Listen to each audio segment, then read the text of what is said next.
Welcome back to Defense News Weekly. I'm Jen Judson. American Special Forces divers worked with NATO partners in an interesting joint exercise recently, testing underwater sensors used to protect critical subsea infrastructures.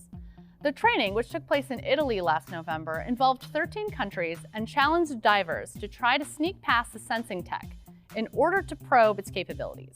It also featured experimental AI detection systems and virtual reality tools designed to identify suspicious underwater activity.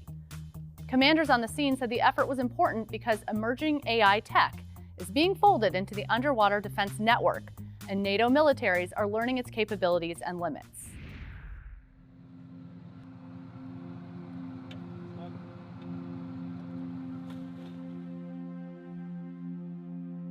This is the first iteration of Bold Machina.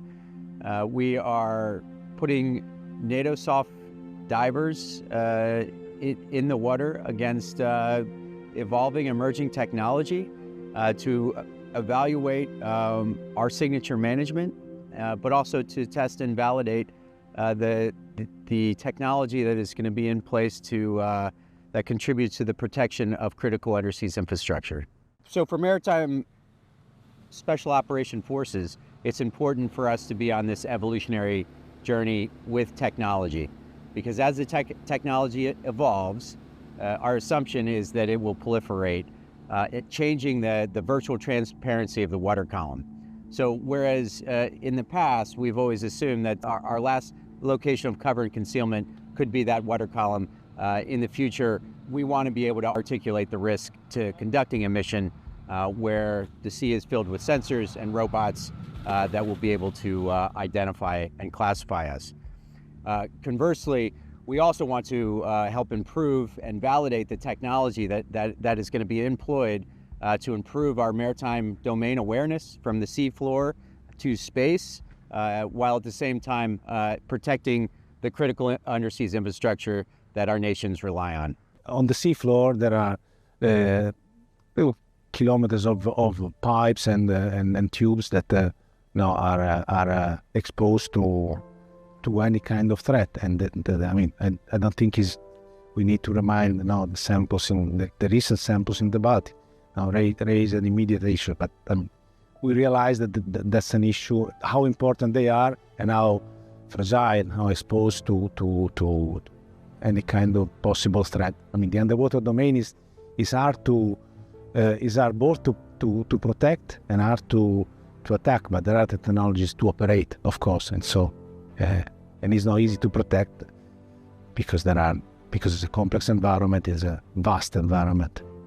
Through NATO, we're able to organize this event, bring industry together, bring the technical expertise that the NATO Center for Maritime Research and Experimentation that is inherent to that organization, the scientists and engineers.